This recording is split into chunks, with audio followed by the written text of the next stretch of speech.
The August sun hung heavy over Salt River Valley, pressing down on the Arizona territory like a blacksmith's hammer on an anvil. In the year 1875, this land still belonged more to silence than to men, more to memory than to progress. The kind of silence that made a man hear his own heartbeat, his own thoughts, his own regrets. Samuel Garrison sat on the porch of his cedar cabin, a rifle across his knees, watching the boy work. The boy's name was Ethan, 14 years old, all elbows and determination, trying to split firewood the way Sam had shown him 100 times before. The axe came down crooked. The log refused to split. Sam said nothing. He had learned long ago that silence taught better than words ever could. A man learned by doing, by failing, by trying again until his hands remembered what his mind had forgotten. That was the way of things out here, where the land gave nothing freely and took everything eventually. Ethan wiped sweat from his forehead, leaving a streak of dirt across his temple. He positioned the axe again, this time adjusting his stance the way Sam had demonstrated. The blade came down clean, the wood split with a satisfying crack that echoed off the surrounding hills. Sam nodded once. That was enough. The boy understood. They had been together for 2 years now, ever since Sam found him wandering outside Fort Verde, his parents dead from fever, his future reduced to whatever charity the army might spare. Sam had taken him in without ceremony, without promises, simply because it was the right thing to do, the only thing to do. The cabin stood at the far end of the valley, backed against a slope of red rock and scrub pine, facing east toward the Salt River and the cottonwoods that marked its winding path. Sam had built it himself back when his hands were steadier and his heart less heavy. Cedar logs, river stone for the chimney, a roof of split shingles that had weathered 5 years of sun and storm. One bedroom, one main room that served as kitchen and living space, a loft where Ethan slept. Simple, sufficient, solitary. That was how Sam preferred it. He had learned that companionship brought complications, that love invited loss, that the safest way to live was to need nothing and no one. Except now there was Ethan, and that complicated everything. The boy set down the axe and looked toward the ridge to the north. Sam followed his gaze out of habit, scanning the horizon the way he had every day for 5 years, looking for something, afraid of finding it. "Mr. Sam," Ethan said, his voice uncertain. "There's someone coming." Sam's hand moved to the rifle before his mind registered the movement. Old instincts, soldier's reflexes that 20 years hadn't dulled. He stood slowly, eyes narrowing against the glare. At first, he thought it was a trick of the heat, the way the air shimmered and bent light into false shapes. But the figure kept moving, stumbling down the slope with a desperate, uneven gait of someone who had walked too far and had nothing left but will. Sam reached for the brass telescope he kept hung beside the door. The metal was warm against his palm as he extended it, bringing the figure into focus. A woman, patchy by the deerskin dress and the long black hair. Young, maybe 25, though pain and exhaustion had carved years into her face that time had not yet earned. She fell, pushed herself up, kept coming. Something in Sam's chest tightened, a feeling he had not allowed himself in a long time. Recognition without understanding, memory without context. She reached the fence line and grabbed the top rail with both hands. Her knuckles went white, her shoulders trembled. Blood stained her left shoulder, dark against the leather of her dress. Bruises mapped her ribs in shades of purple and black. Her feet were bare, torn and bleeding from the rocks. But her eyes were dark and unbroken and fixed on Sam with an intensity that rooted him to the earth. "I couldn't forget that night," she said. Her voice cracked like dried leather, but the words carried straight through him. "You saved my life. That's why I'm standing here." The rifle slipped from Sam's hand. It clattered against the porch boards, but he barely heard it. The past he had buried, the guilt he had carried, the face he saw in nightmares, all of it rose at once, alive and staring back at him. 5 years dissolved in a heartbeat. He saw flames, he heard screams. He felt the weight of a child in his arms, soot on her face, terror in her eyes, her small hands clutching his neck as he ran through smoke and gunfire, and the death of everything she had known. He had saved one, just one. A girl of 15, barely more than a child, and he had left her at the forest's edge because he had to go back, had to try to save more, had to do something to stop what he had helped to start. When he returned to that spot an hour later, she was gone. He had assumed she died somewhere in the wilderness, alone and afraid, another ghost to add to the 47 others who haunted his sleep. But she hadn't died. She had survived, and now she had come back. The woman's knees buckled. Sam moved without thinking, crossing the distance in 3 long strides, catching her before she hit the ground. Her skin burned with fever.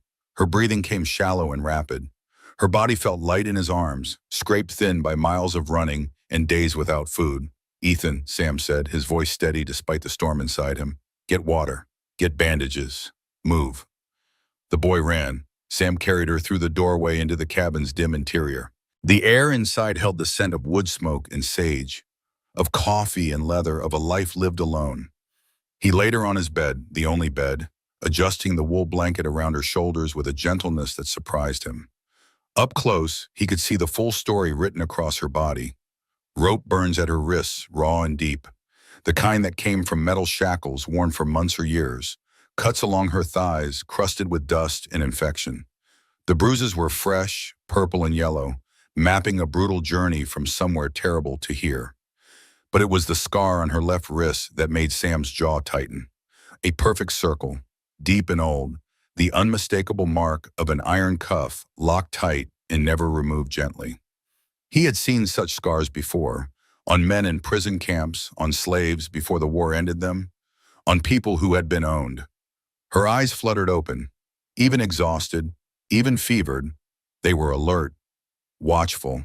The eyes of someone who had learned that survival meant never fully sleeping, never fully trusting, never fully letting go. "Drink," Sam said softly, sliding an arm behind her shoulders to raise her. Ethan appeared with a tin cup filled from the water barrel. The woman drank, though her hands trembled too much to hold the cup herself. When the water eased the tightness in her throat, she sank back onto the pillow, studying Sam's face as if measuring the truth she found there. "You live alone out here," she whispered. Sam nodded once. The valley stretched for miles before touching any settlement. He had chosen this place because solitude punished a man better than any judge could. The wind, the silence, the long empty days. They carved out everything inside him except memory, and some memories refused to fade. Her gaze wandered around the room. A table with a half-carved piece of cedar, a rifle hung on the wall, a single chair pulled close to the cold hearth. Nothing to suggest warmth or family, just the life of a man who kept to himself in an unforgiving land. "I didn't know if you'd still be alive," she said, her voice thin. "I followed the river, the hills, what I remembered." What she remembered. Sam looked away, jaw tightening. He had saved a child once, small and soot-covered, clutching his neck while flames clawed at the skin. He had never expected to see her groan, never expected she would come looking for him. "Rest," he said, standing. "You're safe here." But the woman didn't close her eyes. She watched him move about the room, watched how his shoulders carried weight that had nothing to do with work, how each breath seemed measured and deliberate. "Why do you live so far from everyone?" she asked. Sam paused at the water barrel. The question struck deeper than she could have known. Some places are quiet enough that a man can hear himself think. He didn't admit that he had come here to bury himself, not to heal. He didn't say he feared what he would hear if he ever stopped running from his own guilt. Those truths were not for her. Not yet. Outside, cicadas hummed against the heat. Inside, a new silence settled, softer this time, as if her presence, battered as it was, had shifted something in the air of the lonely cabin. The woman's eyelids lowered at last. Sam watched her breathe, shallow but steady, and for the first time in years, he felt the quiet change shape, less like punishment, more like possibility. Ethan stood in the doorway, wide-eyed and uncertain. Sam gestured for him to come close. "Who is she?" the boy whispered. "Someone from a long time ago," Sam said. "Someone I thought was dead." "She going to be okay?" Sam looked at the woman sleeping in his bed, at the scars and bruises and the fierce determination that had brought her all this way. "I don't know," he said honestly, "but we're going to try." The fever eased by morning, though the sun had barely climbed over the red mesas. Sam had not slept. He sat in the wooden chair beside the bed, rifle across his lap, watching the woman's chest rise and fall. Ethan had finally dozed off in the loft, but Sam could not let himself rest. Not yet. Not until he knew she would survive the night. As pale light spilled across the cabin floorboards, catching on the dust motes hanging in the still air, the woman stirred. Her eyes opened slowly, adjusting to the unfamiliar space. She pushed herself up on one elbow, wincing as the movement pulled at her injured shoulder. Sam stood carefully, not wanting to startle her. "Don't move too much," he said. "The wound is fresh." She looked at him for a long moment, then around the cabin again, as if confirming in daylight what she had seen through fever. Her gaze stopped on a small cedar box on the table, its lid half open, revealing the edge of something dark and charred. "You kept that," she said quietly. Sam followed her eyes to the box. Inside lay a single bead, blackened by fire, attached to a broken string. He had found it clutched in the girl's hand 5 years ago when he set her down at the forest's edge. It was the only thing that survived Red Cliff Canyon besides her. "It survived," Sam said. "I didn't know why I held on to it." But he did know. Holding that charred bead had been the one power that kept him from ending his life after the massacre. Proof that one child, one trembling life, had made it out because of him. Not redemption, but something. A reason to wake up each morning. The woman's hand moved to her wrist, touching the circular scar there. "You want to know what happened?" she said. Not a question, a statement. "Only if you want to tell it," Sam replied. She was quiet for a while, gathering strength or courage or both. When she spoke, her voice was steady, the voice of someone who had learned to survive by facing truth head on. "My name is Ayana," she said. "It means eternal blossom. My mother gave it to me." Sam nodded. "Samuel Garrison. People call me Sam." "I know," she said. "I've said your name more times than I should have. It was the only thing that kept me going some days. Knowing that somewhere the man who saved me was still alive." Sam felt something crack inside him, some wall he had built to keep feeling at bay. He sat back down in the chair, suddenly tired in a way that had nothing to do with lost sleep. "After you left me in the forest," Ayana continued, "I ran. For 2 weeks I ran.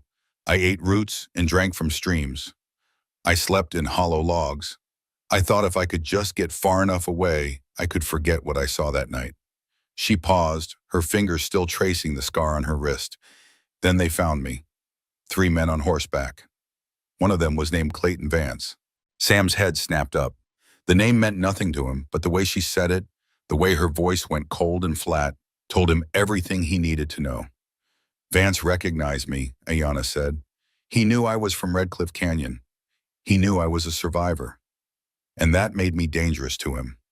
"Why?" "Why?" Sam asked. "Because he planned it. The massacre. All of it." The words hung in the air like smoke. Sam sat perfectly still, trying to process what she had just said. "Planned it?" Ayana nodded. "There was gold in the canyon, buried deep in the cliffs. Vance found it 4 years before the attack. But the land belonged to my people. By treaty. By law. He couldn't take it. So he made us look dangerous." Sam's hands clenched into fists. He knew where this was going. He had lived it, unknowing 5 years ago. "He fed lies to the army," Ayana continued. "Said our camp was hiding weapons. Said we were planning attacks on settlements. He gave them false evidence. Letters, reports. All of it manufactured. And the army believed him," Sam said quietly. "The army sent you," Ayana replied. "You and 40 others. You thought you were stopping a threat. But there was no threat. Just families. Just people trying to live." Sam stood abruptly, walking to the window. His reflection stared back at him in the glass, older and harder than the man who had ridden into Red Cliff Canyon that night. He had suspected, even then, that something was wrong. The lack of weapons, the presence of children and elders, the confusion on their faces when the soldiers opened fire. But he had been following orders. He had been doing his duty. And by the time he realized the truth, 47 people were dead and the canyon was burning. "I'm sorry," he said, the words inadequate and hollow. "I know," Ayana said. "I saw it in your eyes that night. You didn't want this. You tried to stop it. You saved me." I saved one person, Sam said bitterly. 47 died. One is more than none. Sam turned back to face her. What happened after Vance found you? Iana's expression hardened. He took me to a place in the Superstition Mountains, a mining camp. He kept me there for 5 years, along with others he had taken. We worked the gold from the canyon, the gold he stole from my people. The circular scar on her wrist suddenly made terrible sense. Sam had seen mining operations before. He knew how they treated labor they considered expendable.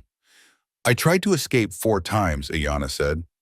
The first time they caught me after 3 days, beat me so badly I couldn't walk for a week. The second time, I almost made it to the border. But Wade Brennan, one of Vance's men, brought me back.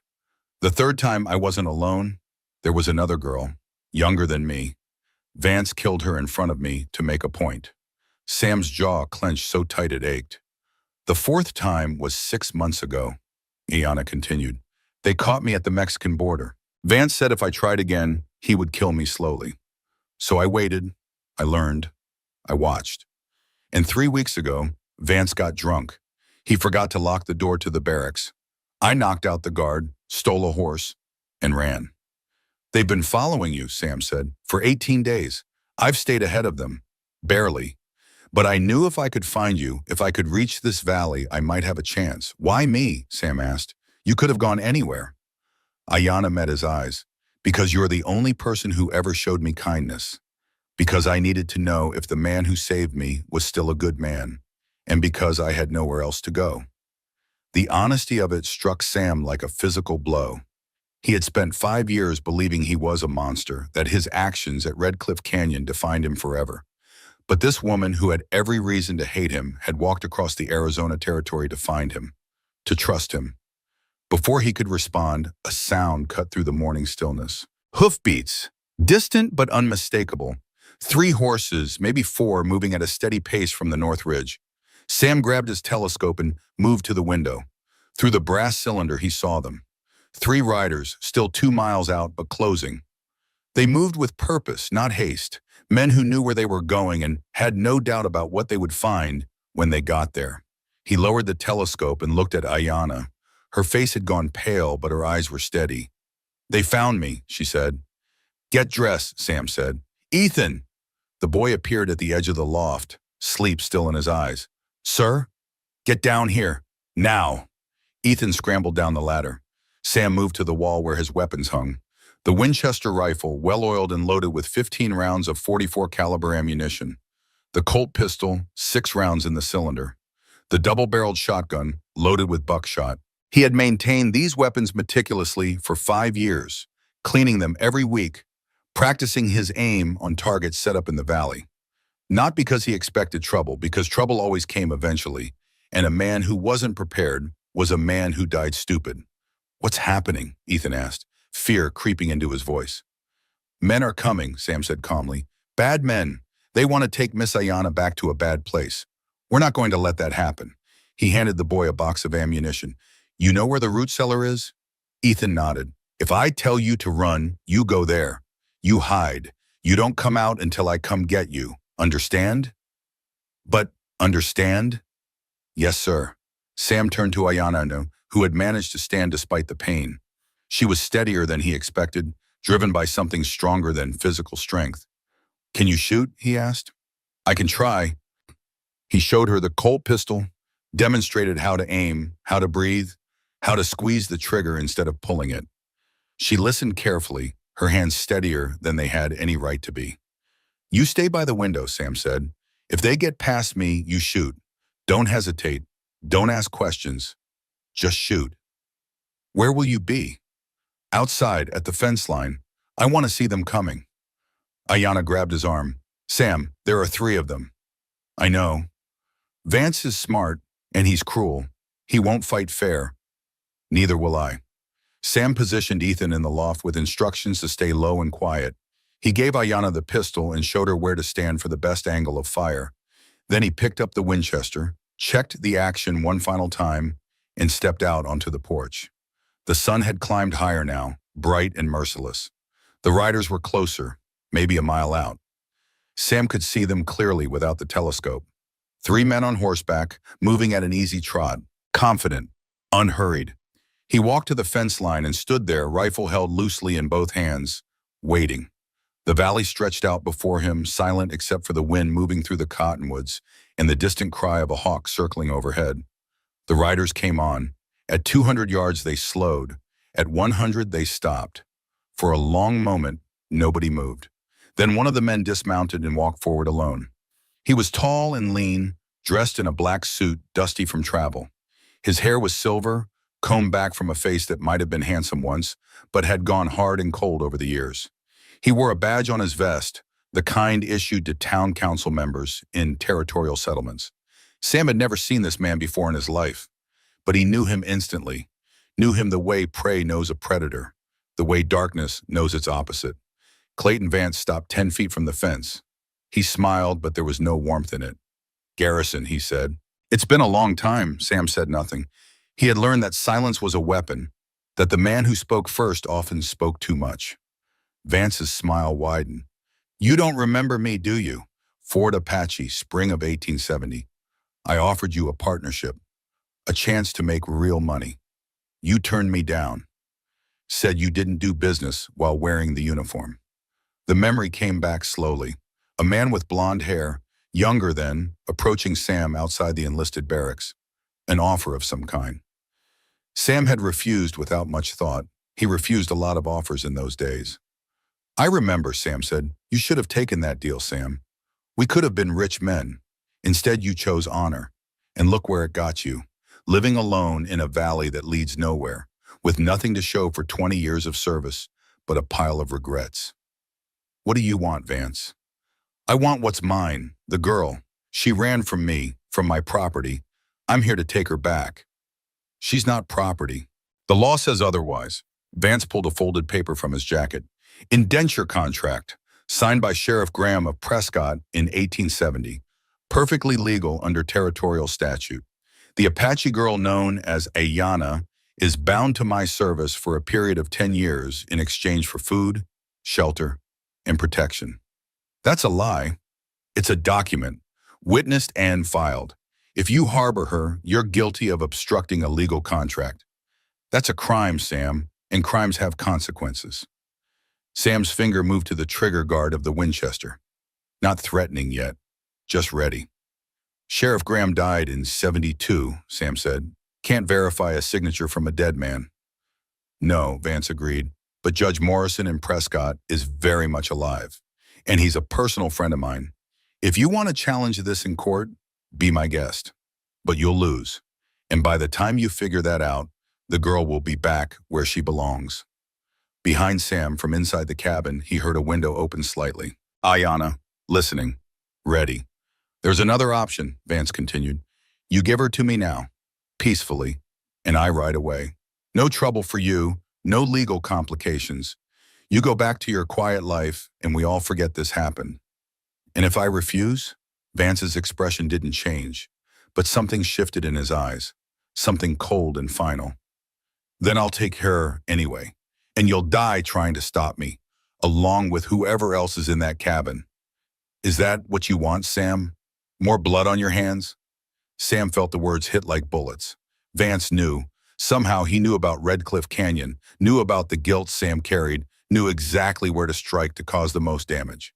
"You set it up," Sam said quietly. "The massacre. You fed them lies. I gave them what they wanted, a threat, an enemy, something to justify what they were already planning to do. The army was looking for an excuse to clear that canyon. I just provided one.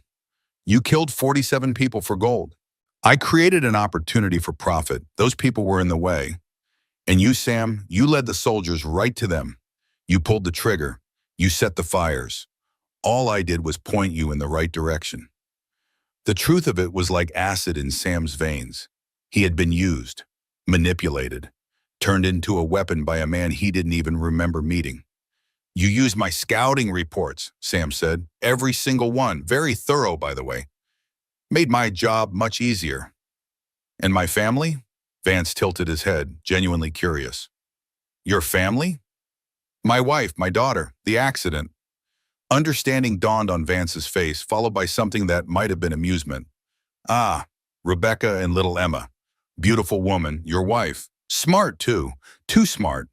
She started asking questions after Redcliffe, started investigating, found some documents she shouldn't have seen. I couldn't have that. Sam's world narrowed to a single point, the man standing before him.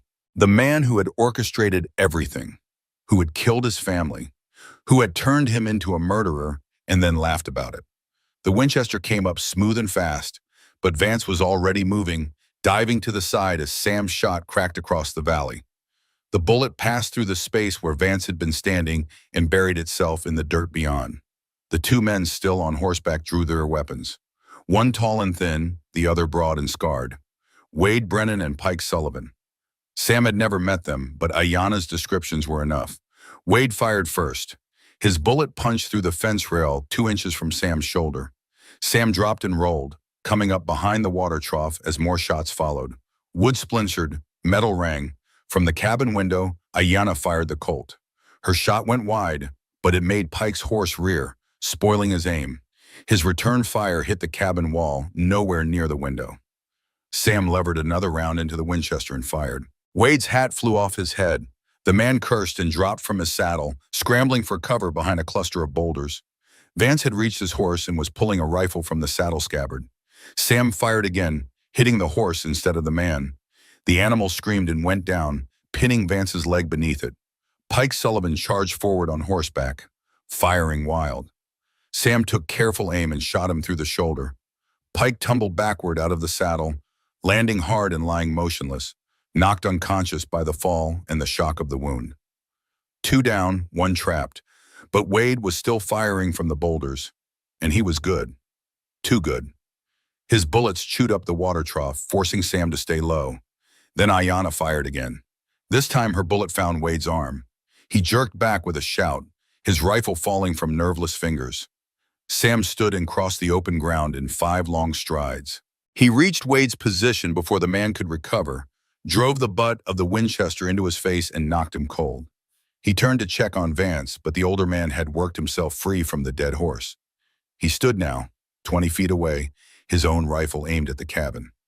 "Call her out, Sam," Vance said, "or I put a bullet through that window and we see what happens." Sam raised the Winchester, but Vance shook his head. "You shoot me, I shoot her. Mexican standoff. How about we talk instead, Ty?" "I'm done talking." "Then let me tell you a story," Vance said, "about a soldier who thought he was serving his country, who followed orders like a good little dog, who found out too late that he was just a tool, a weapon aimed by men smarter than him. That soldier went home and found his family dead, killed by the same man who used him to slaughter innocents. Now that soldier has a choice. He can die here protecting a girl who means nothing to him, or he can walk away. Let me take what's mine, and maybe, just maybe, find some peace in knowing he didn't add 2 more bodies to the pile he's already buried." Sam's finger was on the trigger. 1 squeeze, 1 bullet. He could end this. But Vance's rifle was pointed at the cabin window where Ayanna stood. If Sam fired, Vance might fire too, might kill her with his last breath. The standoff held for 3 heartbeats. 4, 5. Then Sam heard something that didn't belong. A sound cutting through the tension like a knife through canvas. Faint at first, distant, but growing. The thunder of hooves. Not 3 horses walking steady. 1 horse, running hard, desperate, driven beyond endurance. Coming from the north ridge. Vance heard it too. His eyes flickered toward the sound for just a fraction of a second. His rifle barrel dipped an inch. No more. It was enough. A voice rang out, hoarse with pain and urgency. "Vance, put it down!" An Apache rider crested the ridge, his horse lathered with sweat and foam, its legs trembling with exhaustion. The man in the saddle had blood soaking through his shirt, but he held a rifle steady in one hand, reins gripped white-knuckled in the other. The horse stumbled 50 yards from the cabin, its legs finally giving out. The rider threw himself clear, rolled across the hard ground, came up on his knees with the rifle still gripped tight. Vance turned, distracted for just a second. It was enough. Sam fired. The bullet took Vance in the shoulder, spinning him around. The older man's rifle discharged into the dirt as he fell. The Apache rider reached them, sliding from his saddle and nearly collapsing. Ayanna burst from the cabin, running despite her injuries, catching the young man before he hit the ground. "Dakota," she sobbed. "You're alive." "Ayanna," the man whispered. "I found you. Finally." Sam stood over Vance, rifle trained on the wounded man. Wade was still unconscious. Pike wasn't moving. The valley had gone quiet again except for Ayanna's tears and Dakota's labored breathing. It was over, but as Sam looked at Ayanna holding her kinsman, at Ethan emerging cautiously from the cabin, at the three men lying defeated in his yard, he knew it wasn't over at all. It was only beginning. Sam bound Vance's hands with rope, tight enough to hold but not tight enough to stop the blood flow. The man deserved worse, but Sam wasn't going to become the kind of person who tortured his enemies, no matter what they had done. That line still mattered. It was one of the few lines he had left. Wade Brennan remained unconscious, breathing but broken. Pike Sullivan had come around but lay still, his eyes watching everything with the wariness of a man who knew he was beaten. Sam tied them both anyway. Trust was a luxury he couldn't afford. Inside the cabin, Ayanna knelt beside the young Apache warrior she had called Dakota. The man was in bad shape. A bullet wound in his shoulder, another in his side, both still bleeding despite the rough bandaging he had done himself. His skin had gone pale, his breathing shallow. He didn't have much time. Sam had seen enough men die to recognize the signs, but he had also seen enough men survive against impossible odds to know that giving up was the same as killing them yourself. He knelt on the other side of Dakota and began cutting away the bloody shirt. "Ethan," Sam said, "water, clean cloth, whiskey from the cabinet." The boy moved fast, gathering supplies without question. He had learned not to hesitate in a crisis. That was good. That would keep him alive when Sam was gone. The bullet in Dakota's shoulder had passed clean through, painful but not fatal if they could stop the infection. The one in his side was worse, still lodged against bone, surrounded by bruised flesh, impossible internal bleeding. Sam had dug out bullets before, but never from someone in this condition. The shock alone might kill him. "Dakota," Ayanna said softly, holding his hand, "you need to stay awake. Stay with me." The young man's eyes focused on her face. "I've been looking," he whispered. 5 years. I never stopped." "I know. I'm here now. You found me. Had to warn you." Dakota's breath hitched. "Vance, he's coming." "He already came," Ayanna said. Sam stopped him. Dakota's gaze shifted to Sam. Even through the pain, there was intelligence in those eyes. Assessment, judgment. "You're Garrison." "I am." "She talked about you, the soldier who saved her." "I should have saved more." "You saved the one who mattered most." Dakota coughed and blood flecked his lips. "Not good. Internal bleeding, maybe from a punctured lung. Listen, there's something you need to know. About that night. About Vance." "Save your strength," Sam said. "We can talk after." "No." Dakota grabbed Sam's wrist with surprising force. "You need to know now, before he gets away with it." Sam glanced at Ayanna. She nodded, her face grim. Whatever Dakota had to say, it was important enough that he was using his last strength to say it. "Talk," Sam said, "but slowly. Let me work while you do." He poured whiskey over the wound in Dakota's side. The young man hissed through his teeth, but didn't cry out. Sam probed carefully with clean fingers, feeling for the bullet. There, lodged against the 8th rib, not as deep as he feared. "Vance didn't just want the gold," Dakota said. "That was part of it. But he had another reason for the massacre." "What reason?" Sam asked, though part of him didn't want to know. Didn't want to hear that there was more to the nightmare than simple greed. "Revenge against you." Sam's hand stopped moving. "Against me? I didn't even know him." "He knew you. In 1870, he approached you with a business proposition, something illegal. You turned him down, reported him to your commanding officer." The memory surfaced slowly. A man offering to sell army supplies on the black market. Rifles, ammunition, horse tack. Sam had refused and mentioned it to Captain Hendricks the next day. The captain had said he would look into it. Sam never heard anything more about it and assumed the matter was dropped. "I didn't report him," Sam said. "I mentioned it to my captain, that's all." "Your captain started an investigation," Dakota continued. "Vance lost a contract worth $10,000. lost his connections in the quartermaster corps, lost everything he had built over 3 years. That's not my fault. Vance didn't see it that way. He saw a self-righteous soldier who ruined him over nothing. He swore he would make you pay, make you feel what he felt. Loss, humiliation, guilt. Sam's jaw tightened. He went back to probing the wound, found the edge of the bullet, began working it free with a pair of clean forceps. Dakota grunted but held still. "How do you know this?" Sam asked. "I was at his camp, in the mountains. For 2 months I watched. I listened. I learned." Dakota's eyes closed briefly, then opened again with effort. Vance drinks when he thinks he's alone. He talks to himself, tells the whole story like he's proud of it. Ayanna squeezed Dakota's hand. "You went there to find me. I couldn't leave you with him, not after everything." The bullet came free with a wet sound.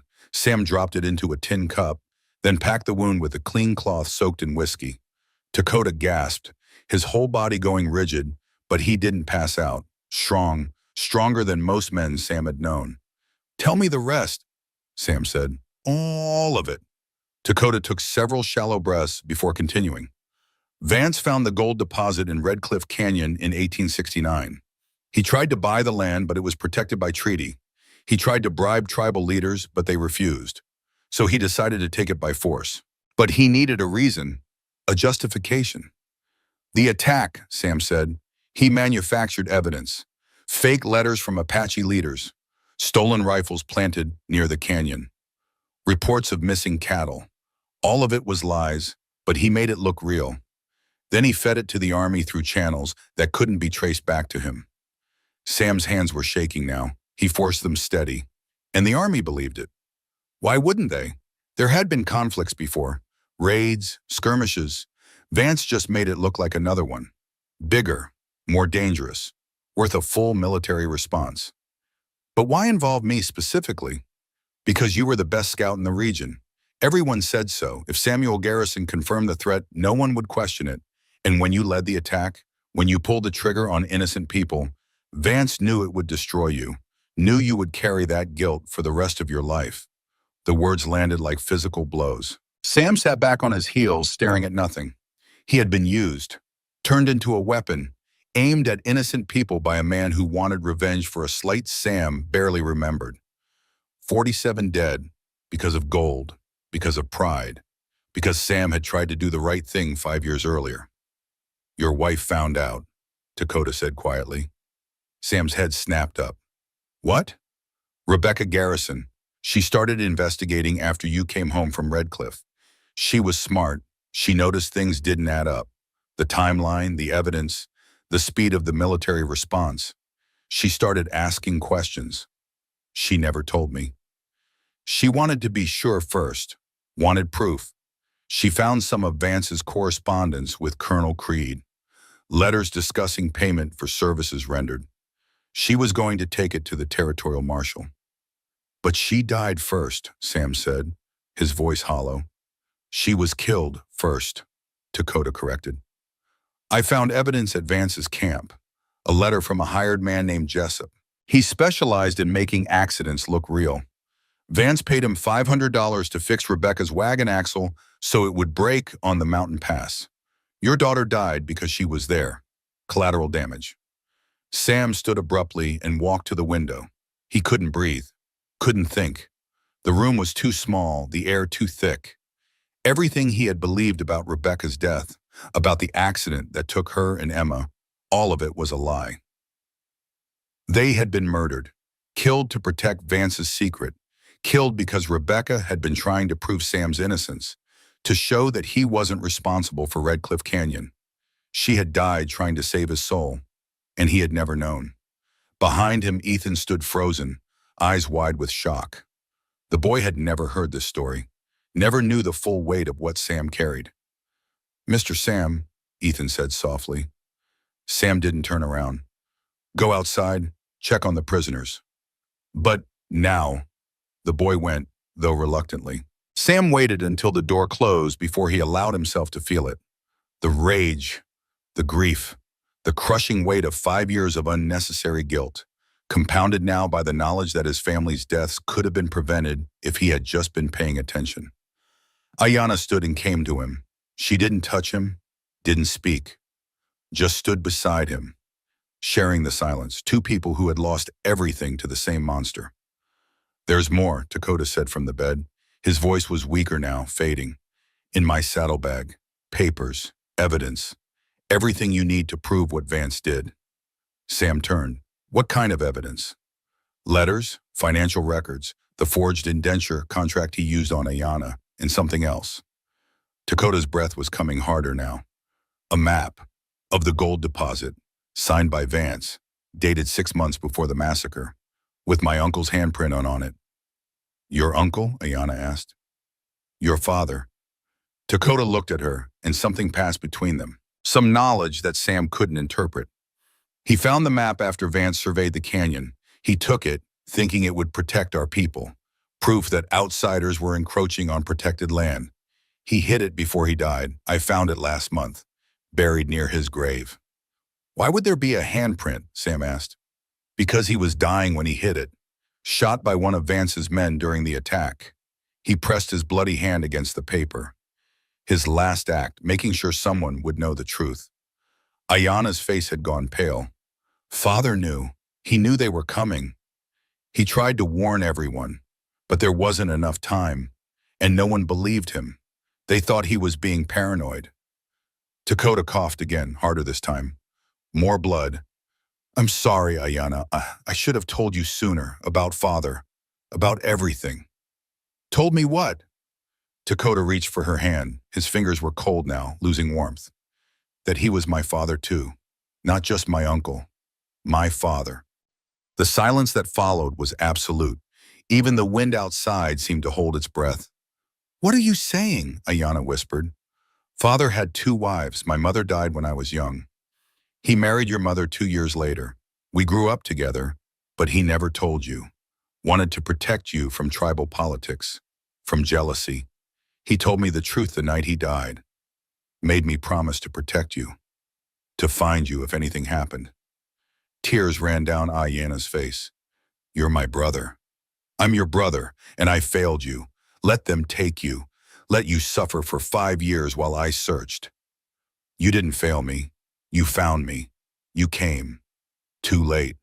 Always too late." Dakota's eyes were closing. "Sam, promise me. Protect her.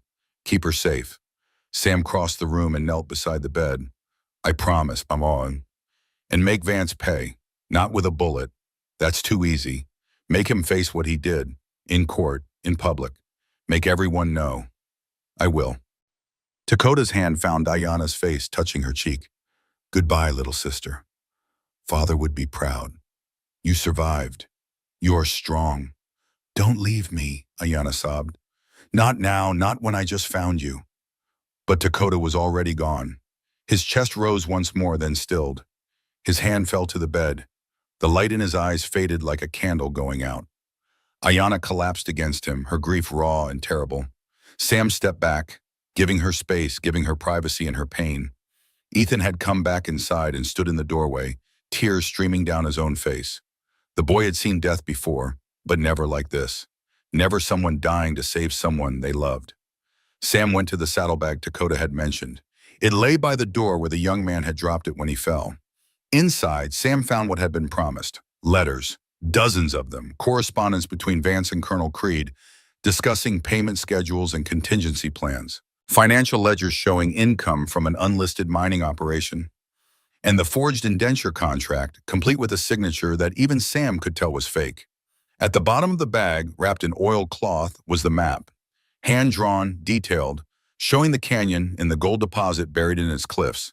Clayton Vance's signature was clear into the bottom corner, dated April 1870, 4 months before the massacre. And there in the upper right corner was the handprint, brown with age, unmistakable. A man's hand, pressed down hard, leaving the mark of every finger, every crease, a dying man's testimony. Sam carried the papers to the table and spread them out. This was it. Proof, evidence that would stand up in any court. Enough to hang Clayton Vance and everyone who had helped him. But first they had to survive the next few hours. because Vance wasn't going to go quietly. And men like Wade Brennan didn't care about evidence or truth. They cared about survival. And survival meant eliminating witnesses. Sam went back outside. The three prisoners were where he had left them, bound and guarded by the threat of the rifles. Vance sat against the fence, his shoulder roughly bandaged, his eyes watching Sam with cold calculation. "You found Dakota's evidence," Vance said. It wasn't a question. "I did." "Then you know it doesn't matter. Evidence can be disputed. Witnesses can be discredited. I have friends in high places, judges, marshals, politicians. You're just a washed-up scout living in the middle of nowhere. Who do you think they'll believe?" "They'll believe the truth." Vance laughed. It was a dry, bitter sound. "The truth? The truth is whatever people with power say it is. You should have learned that by now." "Maybe, but I'm still going to try." "Then you're a fool, and you'll die a fool's death." Sam crouched down so he was eye level with Vance. "You killed my wife, my daughter, 47 Apache men, women, and children. You destroyed lives for golden pride, and you're going to answer for it." "Am I?" Vance leaned forward as much as his bonds allowed. "Let me tell you what's going to happen, Garrison. You'll take me to Prescott. You'll present your evidence.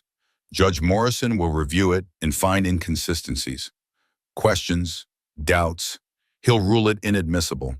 The case will be dismissed, and I'll walk free." "You seem very sure." "I am sure, because I've been building this protection for 5 years. Every official in 3 counties owes me favors. Every lawman has looked the other way at least once. You can't touch me." "We'll see." Sam stood and walked back to the cabin. Inside, Ayanna had composed herself. She sat beside Dakota's body, holding his hand, singing something soft in Apache. A death song, Sam guessed. He didn't interrupt. Ethan was sitting at the table, looking at the evidence. The boy's face was troubled. "Mr. Sam," he said quietly, "do you really think this will work, taking him to court?" "I don't know," Sam admitted, "but it's the right thing to do." "What if he's right? What if his friends protect him?" "Then we'll find another way." "What other way?" Sam didn't have an answer for that. The truth was, he didn't know what they would do if the legal system failed them. He only knew that putting a bullet in Vance's head, however satisfying it might be, would make Sam no better than the men he was fighting.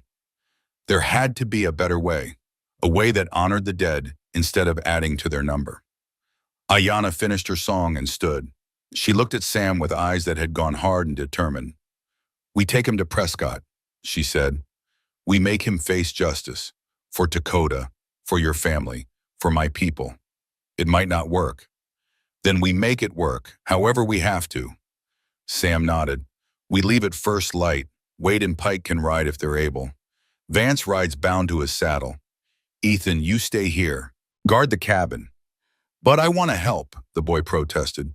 "You will help by staying alive, by keeping this place safe while we're gone. Can you do that?"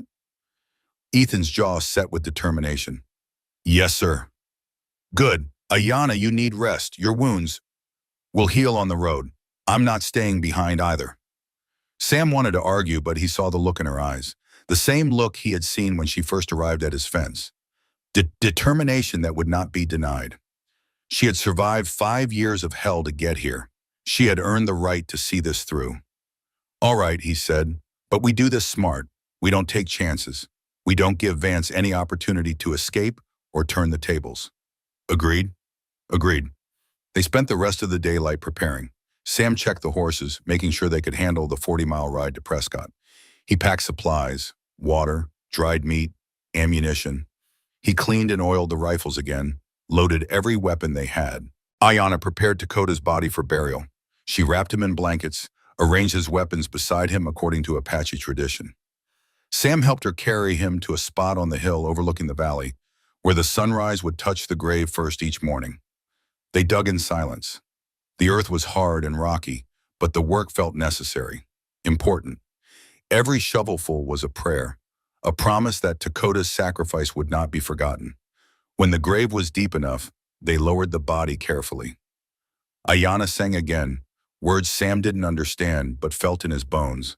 Then she placed the necklace her mother had made, the one whose bead Sam had saved, on her brother's chest. "Thank you," she said to Sam, "for keeping this, for remembering." "It was all I had left of that night," Sam said. "The only good thing. You saved more than a bead. You saved me. And through me, you gave Dakota peace. He died knowing I was safe." They filled the grave as the sun set. Orange and gold light painted the valley, turning everything soft and beautiful. A hawk circled overhead, riding the thermals. The wind carried the scent of sage and creosote. When it was done, they stood in silence. Two people who had lost everything and somehow found each other. Sam wanted to say something meaningful, something that would ease the weight they both carried. But words seemed inadequate, hollow. So he just stood beside her, and that seemed to be enough. They returned to the cabin as darkness fell. Sam checked the prisoners one last time. All three were conscious now, though Pike looked fevered and Wade's jaw was swelling from where Sam had hit him. Vance watched Sam with eyes that never stopped calculating, never stopped looking for an opening. "You're making a mistake," Vance said. Sam didn't respond. He went inside, barred the door, and positioned himself where he could watch the windows. Ayanna sat at the table, cleaning the Colt pistol Sam had given her.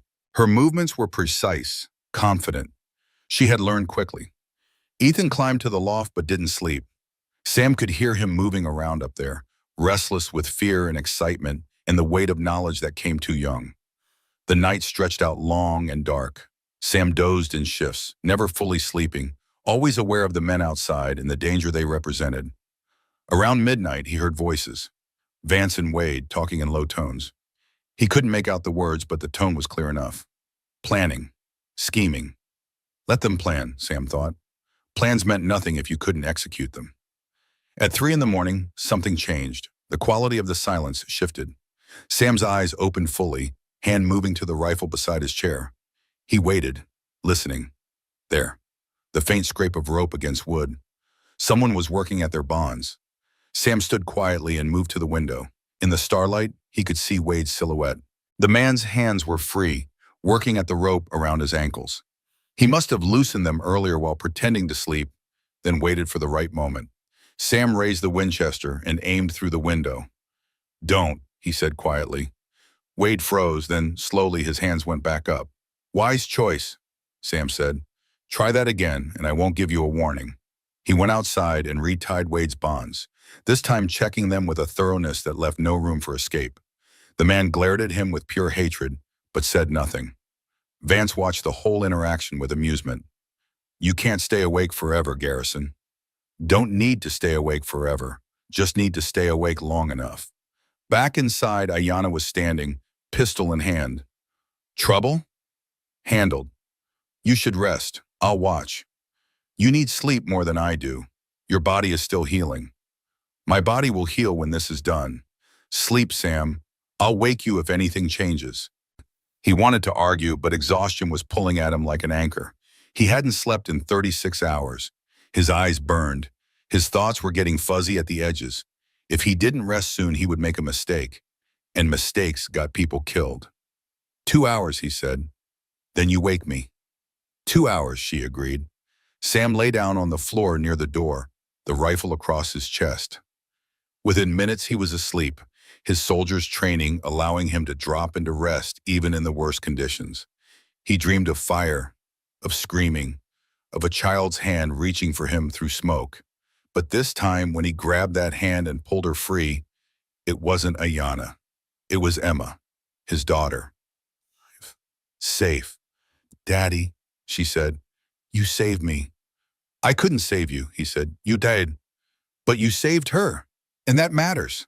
That counts." "Does it?" Emma smiled. She looked just like Rebecca. "It's everything, Daddy. It's everything." Sam woke to Ayanna's hand on his shoulder. Sunlight streamed through the window. He had slept longer than 2 hours, much longer. "Why didn't you wake me?" he asked. "You needed rest, and nothing happened. They're still secured."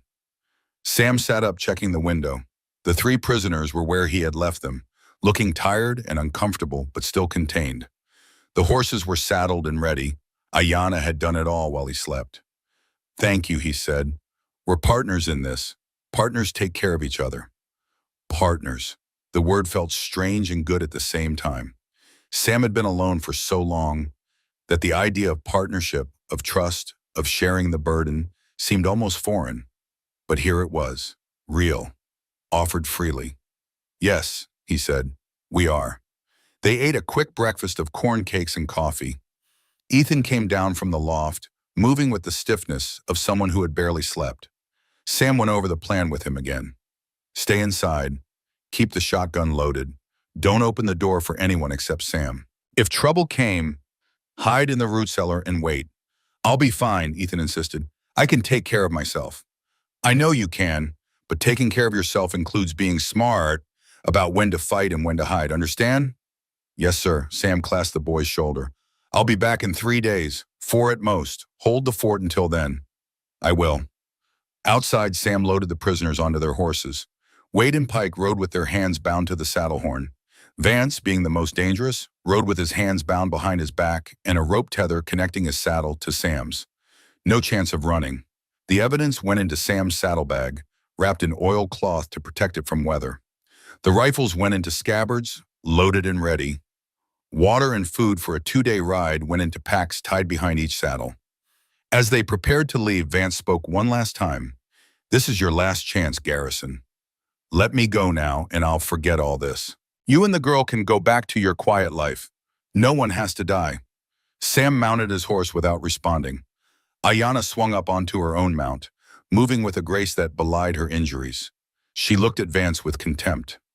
You're going to face what you did, she said, whether you want to or not. They rode out as the sun climbed higher, heading north toward Prescott. Behind them, Ethan stood on the porch, watching until they disappeared over the ridge. Ahead of them lay 40 miles of hard country, a corrupt judge and a justice system that might or might not care about truth. But they rode anyway, because some things were worth fighting for, even when the odds were against you. Some battles had to be fought, even when you weren't sure you could win. And some promises had to be kept, no matter the cost. The ride to Prescott took 2 days through country that wanted them dead. The August heat pressed down like a physical weight, turning the desert into a furnace that baked the breath from their lungs. Water became precious. Shade became salvation. Every mile felt like 3. Sam led the way, rifle across his saddle, eyes constantly scanning the horizon. Ayanna rode beside him, silent but alert. Behind them, the 3 prisoners followed in a line connected by ropes that allowed no independence. Wade Brennan and Pike Sullivan rode in sullen silence, nursing their wounds and their hatred. Clayton Vance rode with the casual confidence of a man who believed rescue was coming. That confidence worried Sam more than anything. Vance wasn't afraid, wasn't even particularly concerned. He acted like a man who knew the game was rigged in his favor, who understood that all he had to do was wait for the right moment and everything would turn his way again. They made camp the first night in a box canyon with good sight lines and only one entrance. Sam posted watch in shifts, taking the first 4 hours himself while Ayanna and the prisoners slept. The stars wheeled overhead in their ancient patterns, indifferent to human suffering, indifferent to questions of justice and revenge. Around midnight, Vance spoke from where he lay, bound near the fire. You know what's waiting for you in Prescott, don't you, Garrison? Sam didn't answer. He had learned that Vance wanted conversation, wanted engagement, and wanted any opportunity to plant seeds of doubt. Silence was the best defense. Judge Morrison has been on my payroll for 3 years, Vance continued. Sheriff Dalton owes me for covering up his son's gambling debts. The territorial prosecutor is my brother-in-law. You're walking into a court where every official answers to me in one way or another. Still, Sam said nothing. And even if by some miracle you get past them, what do you think happens then? You think the army is going to admit they massacred innocent people based on false intelligence? You think Colonel Creed is going to confess he took bribes? They'll close ranks, protect their own, and you'll be the one they sacrifice to make the story go away. Sam poked the fire with a stick, sending sparks spiraling into the darkness. You could still walk away, Vance said softly. Take the girl, head to California. I'll tell everyone you helped me escape, that you were never involved. You get to keep your life, your freedom, maybe even your conscience, since you tried your best. My conscience isn't for sale, Sam said quietly. Everyone's conscience is for sale. It's just a matter of finding the right price. Sam looked across the fire at Vance. The older man's face was half in shadow, half illuminated by the flames. He looked like a creature from a campfire story, something that only existed in darkness and disappeared in daylight. The difference between you and me, Sam said, is that I know what I've done wrong. I know the blood on my hands, and I'm trying to make it right. You've convinced yourself that none of it matters, that power and money excuse everything. But they don't, and when you stand in front of that judge tomorrow, all your friends and all your bribes won't change what you are. And what am I? A man who killed children for gold. A man who murdered a woman and her daughter to hide his crimes. A man who enslaved and tortured an innocent person for 5 years because she inconvenienced him. That's what you are, and that's what everyone is going to know when I'm done. Vance smiled. It was a cold thing, empty of humor or warmth. We'll see, Garrison. We'll see. The rest of the night passed in silence. At dawn, they broke camp and rode on. The landscape changed as they climbed toward the higher elevations where Prescott sat. Saguaro cactus gave way to juniper and pinon pine. The air grew slightly cooler, though still hot enough to make breathing a labor. They reached the outskirts of town in late afternoon. Prescott was a territorial capital trying to become something more. A collection of wood and adobe buildings arranged along wide dirt streets that turned to mud when it rained. The population was maybe 2,000, mostly miners and ranchers and the businesses that served them. Saloons, general stores, a bank, a courthouse with territorial offices above it. Sam had been here twice before, both times on army business years ago. He remembered it as a hard town, pragmatic and rough-edged, the kind of place where justice was whatever the man with the most guns said it was. They rode straight to the sheriff's office, drawing stares from people on the street. 3 bound prisoners being led by a scarred man and an Apache woman made for interesting gossip. Sam could hear the whispers starting already. The sheriff's office was a low adobe building with iron bars on the windows and a sign that had faded from years of sun. Sam dismounted and tied his horse to the rail. Ayanna did the same. "Stay here," Sam said to the prisoners. "Don't test me." He pushed through the door into the dim interior. The office smelled of tobacco smoke and old sweat. A man sat behind a desk covered in papers, his feet up, a star pinned to his vest. He was in his 50s, running to fat, with a face that suggested he had seen everything and been impressed by none of it. "Sheriff Dalton?" Sam asked. The man's eyes opened. They were small and calculating, taking in Sam's worn clothes and weathered face, making judgments. "That's me. What do you want?" "I'm bringing in 3 prisoners, 1 for murder, conspiracy, and fraud, the other 2 as accomplices." Dalton's feet came off the desk. "Murder? Who got killed?" 47 Apache men, women, and children, 5 years ago. Red Cliff Canyon. The sheriff's expression changed, not shock, not outrage, just a careful neutrality that told Sam everything he needed to know. This was a man who had heard things, who knew things, who had decided long ago to look the other way. "That's a serious accusation," Dalton said slowly. "You got proof?" "I do, and documents, correspondence, financial records, a map." "And who exactly are you accusing?" "Clayton Vance." The silence that followed was absolute. Dalton stood slowly, his hand moving toward the pistol on his hip. Not threatening yet, just ready. "Clayton Vance is a respected member of this community," Dalton said. "Council member, business owner, philanthropist. You're telling me he's a mass murderer?" "I'm telling you I have evidence that proves it." "Let me see this evidence." Sam had expected this. He pulled a single letter from his jacket, one of the less damaging ones. Enough to establish credibility without revealing everything. Dalton read it, his face showing nothing. "This proves nothing," he said. "It's just a letter discussing business. It's a letter discussing payment for services rendered. Services that included providing false intelligence to the Army. Intelligence that led to the Red Cliff Massacre." "That's your interpretation." "It's what the letter says." Dalton handed it back. "I'll tell you what I'm going to do. I'm going to take your prisoners into custody. I'm going to review your evidence, and I'm going to determine whether there's enough to bring charges.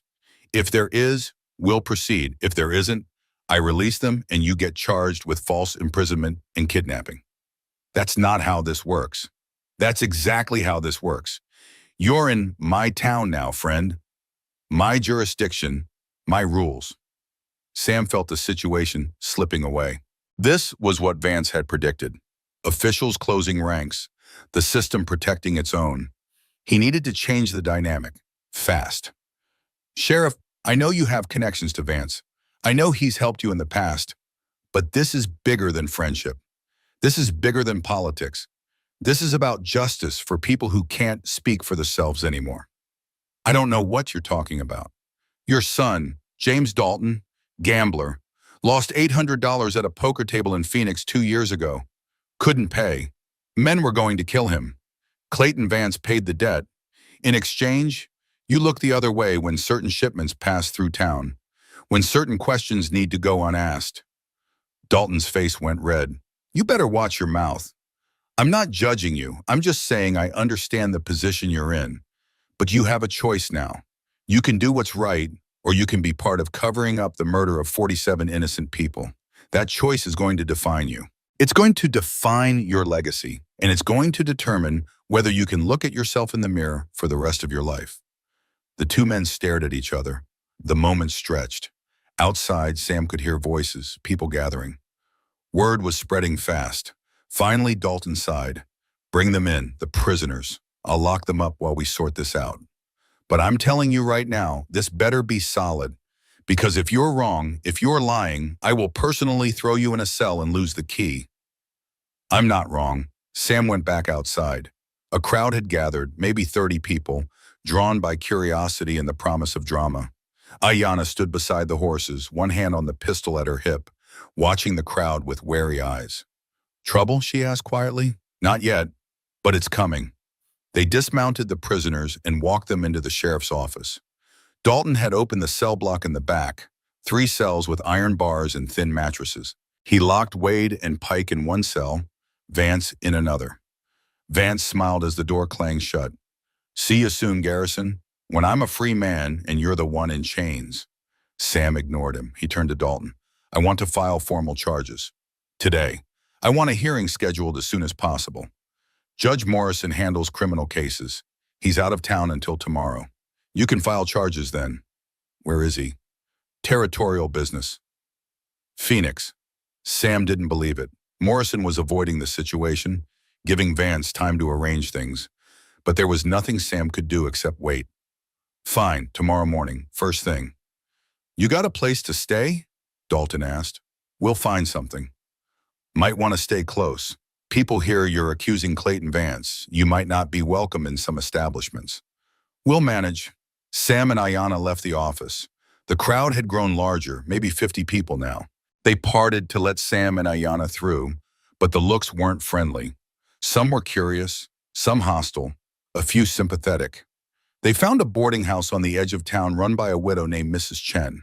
She was Chinese, had come to Arizona with the railroad workers 20 years ago, stayed when her husband died. She didn't ask questions, just took Sam's money and showed them to 2 small rooms on the 2nd floor. As they climbed the narrow stairs, wooden steps creaking under their boots, Mrs. Chen spoke over her shoulder. Her English was careful, precise, each word chosen with the deliberation of someone who had learned the language late but learned it well. A young lawyer came through town yesterday, from Denver.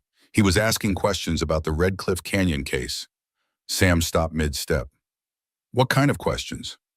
Whether it was true someone was finally bringing charges, whether there was real evidence this time. She reached the landing and turned to face them. His name was Thomas Whitfield. He seemed different, not like the lawyers who work for the mining companies. Those men have dead eyes. This one's eyes were angry. Did he say what he wanted? Ayanna asked. He said if anyone came to town seeking justice, I should tell them he could help. He's staying at the Grand Hotel. Mrs. Chen unlocked the door to the first room.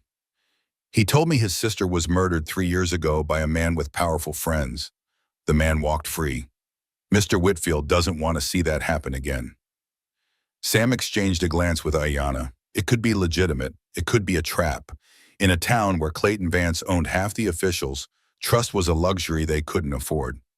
"Thank you for telling us," Sam said. Mrs. Chen nodded and left them in the hallway. Her footsteps faded down the stairs.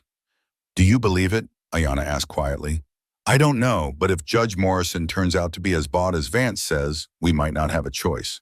Sam spent the evening organizing the evidence. He laid everything out on the bed, creating a timeline, establishing connections, building the case. Financial records showing income from an unlisted mining operation. Letters between Vance and Colonel Creed discussing payment schedules. The forged indenture contract. The map with the bloody handprint. It was solid, undeniable. Any honest judge would see it for what it was. The question was whether Judge Morrison was honest. Ayanna knocked on his door around 8 o'clock. She had bathed and changed into clothes Mrs. Chen had given her, a simple cotton dress that made her look younger and more vulnerable than the warrior woman who had ridden into Sam's life days ago. "Can I come in?" she asked.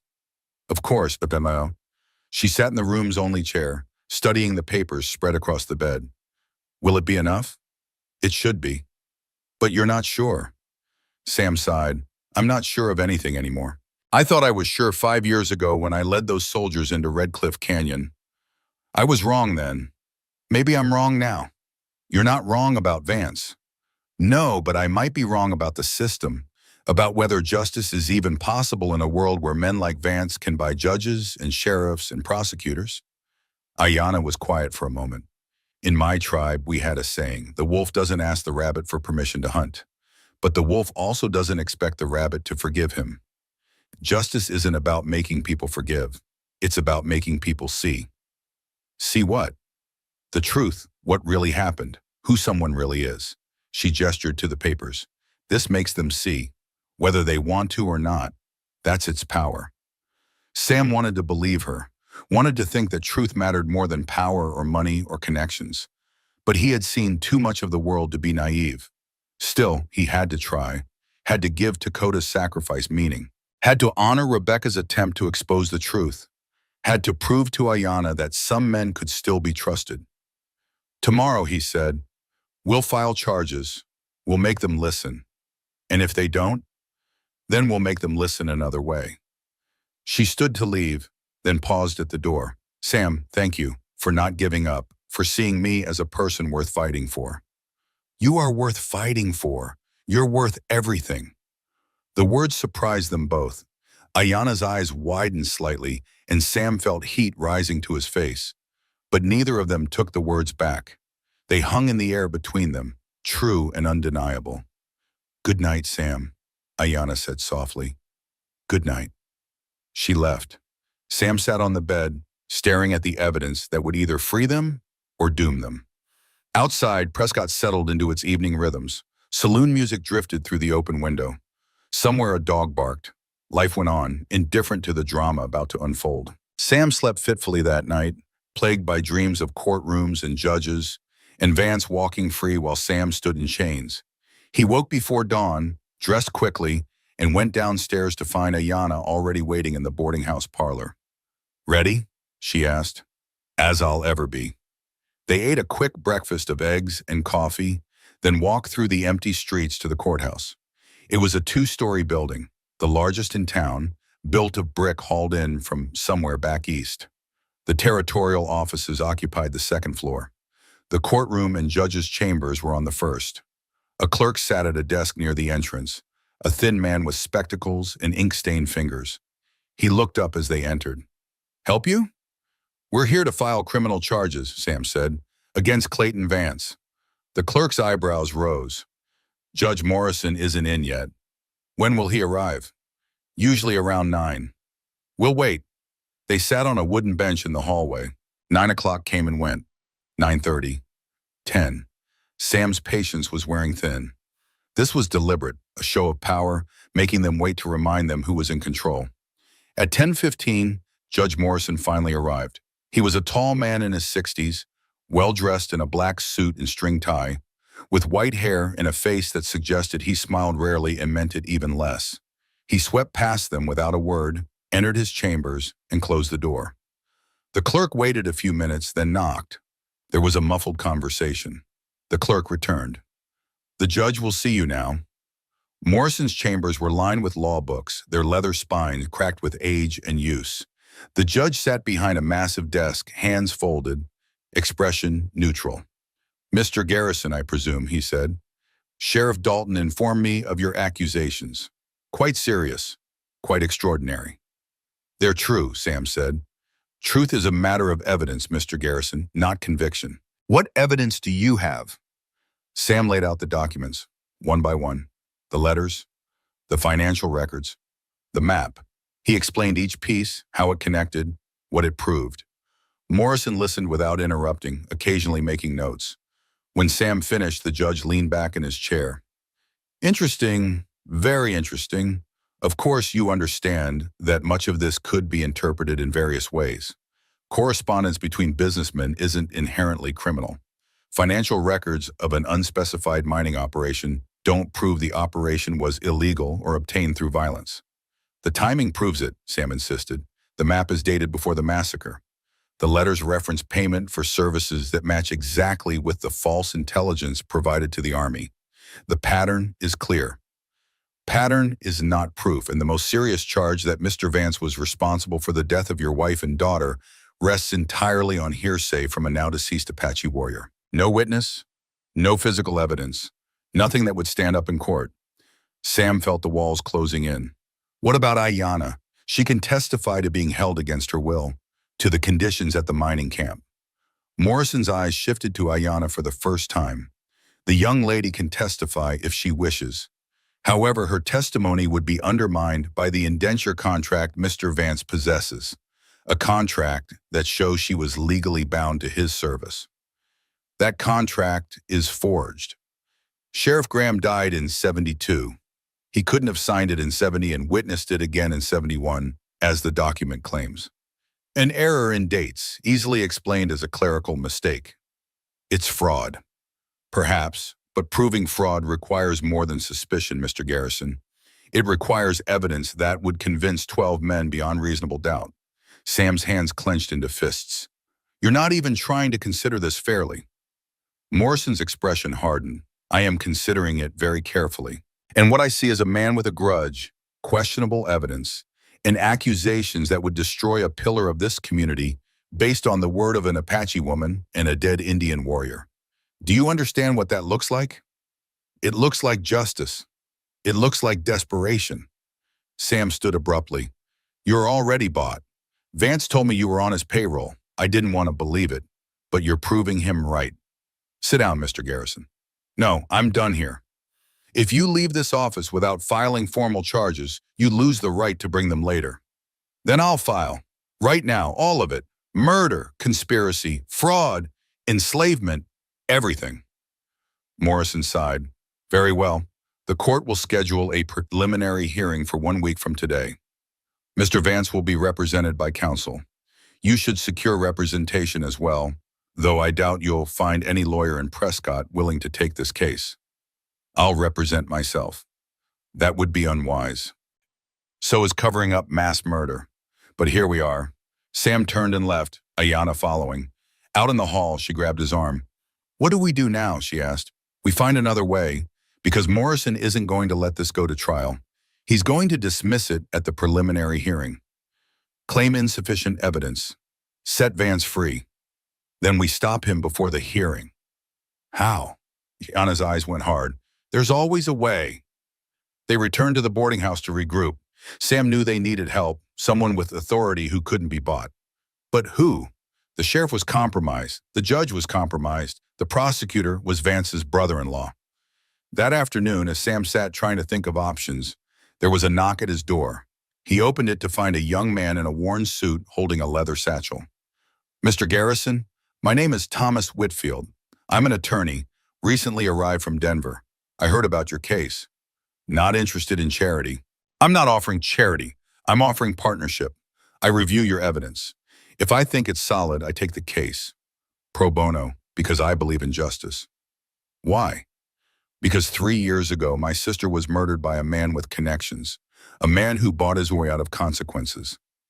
I couldn't help her, but maybe I can help you." Sam studied the young lawyer. He looked earnest, hungry. like someone who still believed the system could work if you pushed hard enough. "Come in," Sam said. Whitfield spent 2 hours reviewing the evidence. He asked sharp questions, made notes, cross-referenced documents. When he finished, he looked up with a grim smile. "This is good, very good, enough to convict in any honest court. But Morrison isn't honest." "No, but Morrison isn't the only authority. We go over his head, federal jurisdiction, the territorial governor, maybe even the War Department, since this involves falsified military intelligence." Hope flickered in Sam's chest. "You can do that?" "I can try. It'll take time, maybe weeks. And Vance will fight every step, but yes, we can do this." For the first time since arriving in Prescott, Sam felt like they might actually have a chance. The next 3 days were a blur of activity. Whitfield filed motions, sent telegrams, called in favors from his connections in Denver and Washington. Sam and Ayanna stayed close to the boarding house, venturing out only for supplies and to check on the prisoners. Vance remained confident in his cell, chatting amiably with the guards, receiving visitors who came bearing food and sympathy. Wade and Pike were less comfortable, growing more agitated as the days passed. On the fourth day, everything changed. Sam was walking back from the general store when he heard shouting from the direction of the sheriff's office. He broke into a run, arriving to find Sheriff Dalton standing in the street, face red with anger. "They're gone," Dalton said. "All 3 of them. Escaped during the night." "How?" Sam demanded. "Someone cut the bars. Professional job. Had to be planned." Sam pushed past him into the jail. The cell that had held Vance was empty, one bar cut cleanly through. Same with the cell holding Wade and Pike. No sign of struggle, no blood, just gone. "Where's your night deputy?" Sam asked. "Found him this morning, unconscious in the alley. Hit from behind. Didn't see who." Sam's mind raced. Vance had arranged this.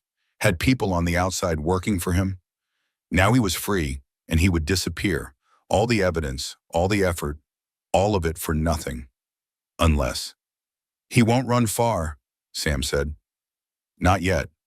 "Why not?" "Because the evidence is still here. The documents, the map.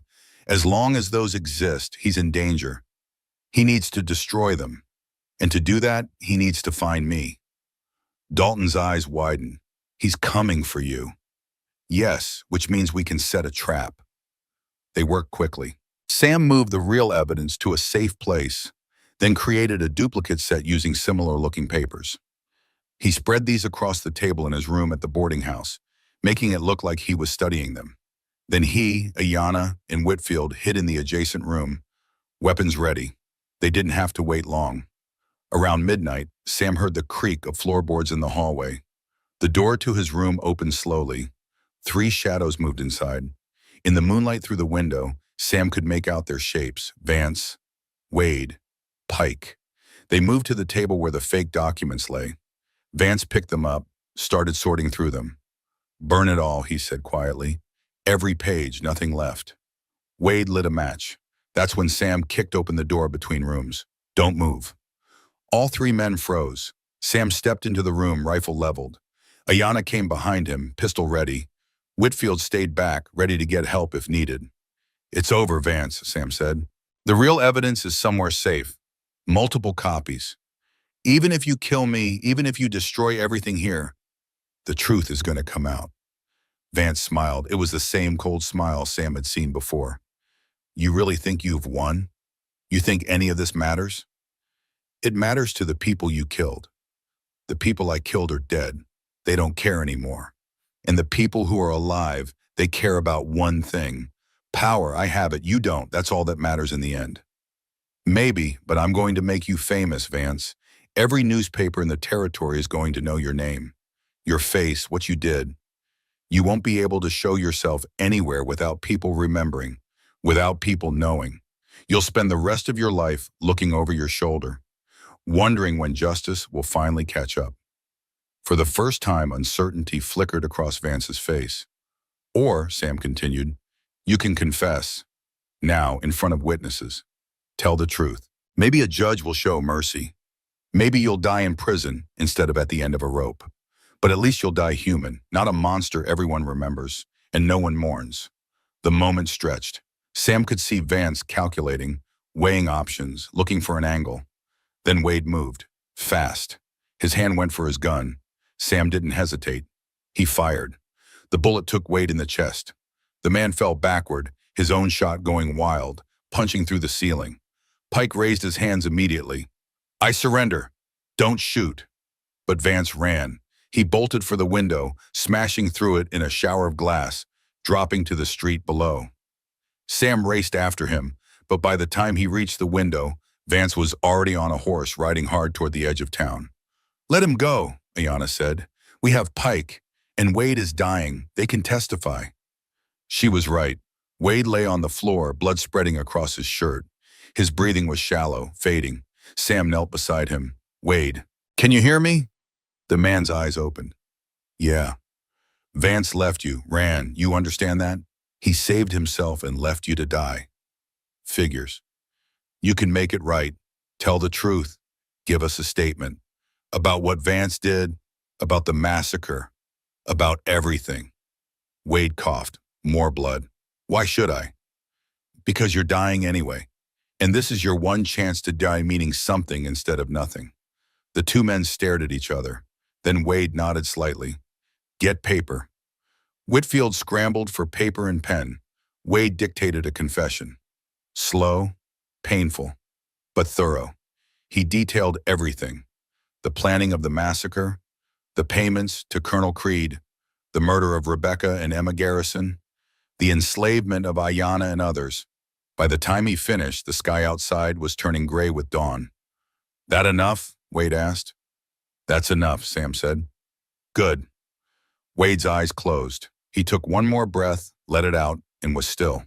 Pike, watching from the corner where Sam had tied him, looked sick. "I'll testify too. Whatever you need. Just don't kill me." "I'm not going to kill you," Sam said.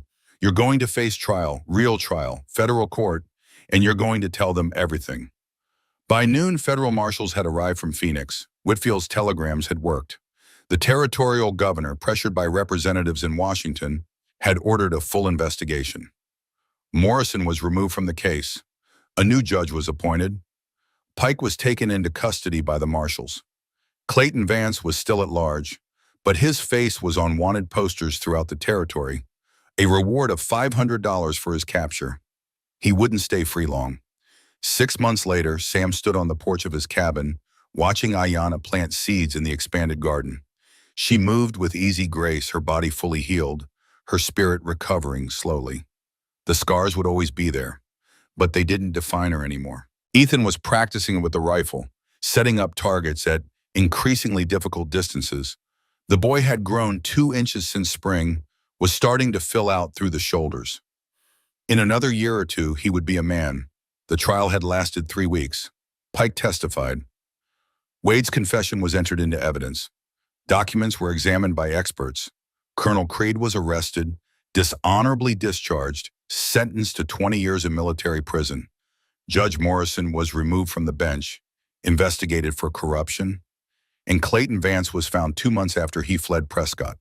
A prospector spotted him hiding in an abandoned mine in the Superstition Mountains, the same mountains where he had enslaved Ayanna and others. Federal marshals took him into custody. He was tried, convicted on 12 counts, including murder and conspiracy, sentenced to hang. Sam had attended the hanging, not out of vengeance, but because he needed to see it end. Needed to know that this chapter was truly closed. Vance had walked to the gallows with the same cold confidence he had always shown, right up until the moment the trapdoor opened. Then it was over. The territorial government had offered reparations, money for the survivors of Red Cliff Canyon. Official apologies. Sam had helped distribute the funds, tracking down the few Apache families who remained. It wasn't enough. Could never be enough. But it was something. The land in Red Cliff Canyon had been returned to the Apache people. They were rebuilding there now. A small village, a school, a church, life growing from ashes. And here in Salt River Valley, Sam was building something too. With Ayanna, with Ethan. Not a replacement for what was lost, but something new, something earned through pain and sacrifice and the stubborn refusal to give up on justice. Ayanna looked up from her planting and saw Sam watching. She smiled. It was a real smile now, unguarded. The smile of someone who no longer had to be afraid. Sam smiled back. That evening, as they sat on the porch watching the sunset paint the valley in gold and orange, Ayanna spoke quietly. Do you think about them? Your wife, your daughter. Every day, Sam said. Does it hurt less? No, but it hurts different. Like an old wound that aches when the weather changes. You learn to live with it. I think about Dakota and my parents, the people who died. I know. But I also think about the future now. What comes next? What we're building here. Sam looked at her. What do you see in that future? Ayanna was quiet for a moment. I see a home, a family, not the one I lost, but a new one, built by choice, by trust, by people who decide to stay together instead of being forced together. That sounds good. It does, doesn't it? They sat in comfortable silence as the sun dropped behind the mountains. Ethan came up from the range, rifle over his shoulder, looking pleased with himself. Got 8 out of 10 at 60 yards, he announced proudly. That's good shooting, Sam said. Think I could go hunting tomorrow? There's deer up in the hills. If you finish your chores first. I will. The boy went inside to clean his rifle. Sam and Ayanna remained on the porch, watching the stars emerge one by one. Sam, Ayanna said, there's something I need to tell you. What is it? I'm pregnant. The words hung in the air. Sam turned to look at her, searching her face. She met his eyes steadily, a hint of nervousness there, but also joy. You're sure? He asked. I'm sure. About 6 weeks, I think. Sam's mind reeled. A child. New life. The possibility of family again. Of fatherhood. Of all the things he thought he had lost forever when Emma died. How do you feel about it? He asked carefully. Scared, hopeful, happy, all of it at once. She paused. How do you feel? Sam thought about it, really thought, and what he felt underneath the fear and the uncertainty and the memory of loss was something he hadn't felt in years, hope. I feel like maybe the world isn't just about what we lose, he said. Maybe it's also about what we find, what we build, what we become. Ayanna took his hand. Then let's build something good. Something that honors the people we lost. Something that gives meaning to everything we survived.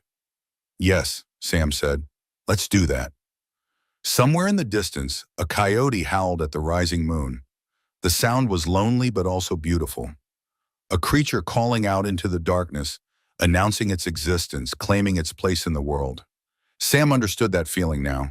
For 5 years he had been silent, hiding, running from his past and the guilt he carried. But Ayanna had found him, had trusted him, had given him a reason to step back into the light.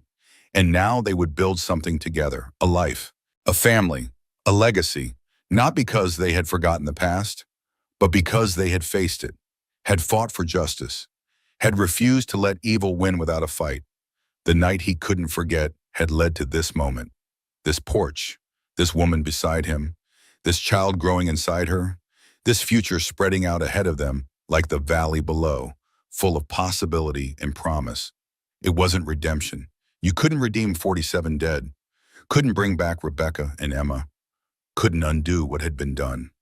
But it was something, a second chance, a new beginning, a reason to wake up each morning and believe that the world, despite all its cruelty and injustice, still had room for hope. Sam squeezed Ayanna's hand. She squeezed back. For a long moment, neither spoke. The silence between them was comfortable now, filled with understanding earned through shared pain and shared survival. The kind of silence that only comes when two people have walked through fire together and emerged on the other side. Then Ayanna turned to face him fully. Sam, will you marry me? Sam's breath caught. Of all the things he had expected her to say, this was not among them. In the world he knew, the world he had been raised in, men asked women. That was the order of things, the way it was done. I thought, he began, stumbling over the words, I thought I should be the one to ask. You already asked, Ayanna said, her voice steady and sure. Every day you chose to stand between me and harm. Every night you chose to believe I was worth protecting. Every moment you chose to see me as a person, not property, not a burden, not a debt to be repaid. You've been asking for months, Sam. I'm just answering. Sam felt his eyes burn with tears he thought he had exhausted years ago. But these were different.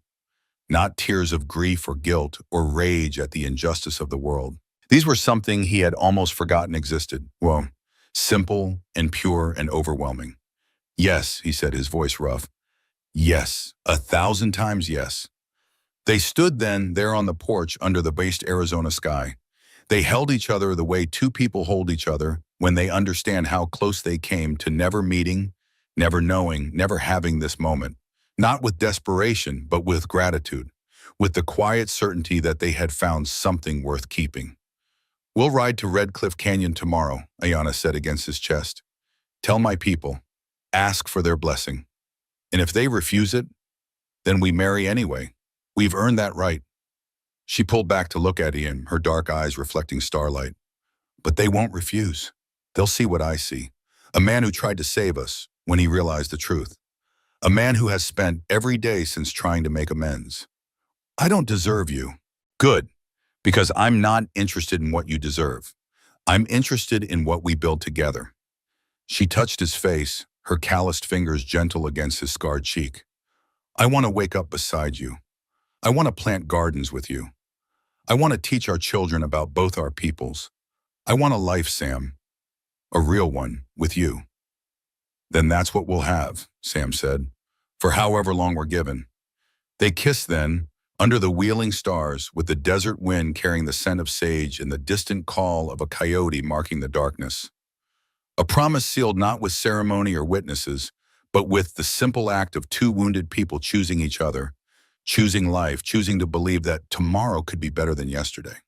When they finally parted, Sam took her hand again. She squeezed it tight.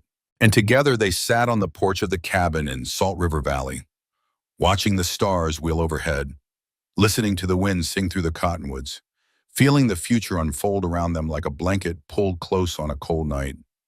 They had survived the fire, both of them. And now, finally, they were learning to live again. That was enough. That was everything. 20 years later, 20 years had passed like water flowing through the canyon, slow and inevitable, carving new shapes into old stone. Samuel Garrison sat on the porch of his cabin, though cabin was no longer the right word. Two buildings now stood where one had been, connected by a covered walkway his hands had built. The garden stretched across half an acre, tended by 3 generations. The fence line reached twice as far into the valley. The man in the rocking chair was 73 years old now, his hair white as alkali dust, his hands gnarled like juniper roots, but still steady enough to carve. At his feet sat a boy of 6, playing with wooden horses those hands had made. Grandpa, the boy said, looking up with eyes the same dark brown as his grandmother's. Tell me the story again. Sam smiled. The smile came easier these days, carved into his face by 20 years of mornings waking beside Ayanna, 20 years of watching Ethan grow into a man, 20 years of seeing life persist despite everything that had tried to end it. Which story, Jacob? The one about the night you couldn't forget, about how you and Grandma met. Sam looked out across the valley. Ayanna was in the garden with their daughter Maria, now 23, teaching her about herbs the same way her own mother had taught her. Ethan lived in the neighboring cabin with his wife Sarah and their 3 children. The valley wasn't lonely anymore. Hadn't been for a long time. That's a long story, Sam said. I like long stories. Jacob climbed into his grandfather's lap, settling in with the confidence of a child who had never known violence, never known hunger, never known what it meant to run for your life across desert that wanted you dead. Sam wrapped his arms around the boy. These moments were precious, not because they were rare, but because he remembered when he thought he would never have them again, when he believed his life would end alone in a cabin with nothing but guilt for company. All right then, he said. It was the year 1875. I was 48 years old and I thought my life was over. But it wasn't, Jacob said, knowing the story but wanting to hear it anyway. No, it wasn't. One August morning, hot enough to make the air dance, I was fixing the fence with young Ethan. That's when I saw her, a woman on the ridge, stumbling, falling, getting back up, coming toward us like she was following a star only she could see. And she said she couldn't forget the night. That's right. She said, I couldn't forget that night. You saved my life. That's why I'm standing here. Sam's voice softened. And I realized she was the child I'd saved 5 years before, the one I thought had died. But she hadn't. She survived everything that tried to kill her, and she came back. Because you were a good man? Because she was brave enough to trust one. There's a difference. The sun began its descent behind the mountains, painting the valley in the same gold and orange it had painted 20 years ago, and 40 years before that, and would paint 100 years hence. Some things changed. Some things endured. Ayana came up from the garden, dirt on her hands, gray threading through her black hair, but her steps still sure. She saw Sam with Jacob and smiled, that unguarded smile he had first seen 6 months into their life together, when she finally believed she was safe. She climbed the porch steps and stood behind the rocking chair, one hand on Sam's shoulder. Telling stories? The story, Jacob said. The good one. They're all good stories now, Ayana said. She bent and kissed the top of Sam's head. Even the ones that started bad. Maria called from the garden, something about the evening meal. Jacob scrambled down and ran to help, leaving Sam and Ayana alone on the porch as the day faded. Do you really tell him everything? Ayana asked quietly. Not everything. Not yet. When he's older, I'll tell him about the hard parts. The blood, the choices, the cost. Sam took her hand. But for now, I tell him the important part, which is that some nights are so terrible you think you'll never forget them, that they'll define you forever. But if you're lucky, if you're stubborn enough, if you find the right person to stand beside you, those nights become something else, not forgotten, but transformed, made into the foundation of something good. Ayana squeezed his hand. That's a better story than the one I lived. We earned a better story, both of us. They sat together as the stars emerged one by one, as they had done for 7,000 evenings, give or take, and would do for however many remained. Inside the cabin, they could hear Jacob laughing, Maria singing, the sounds of a family being a family. The night Sam couldn't forget had led to this porch, this woman, this valley full of life where once there had been only silence and guilt.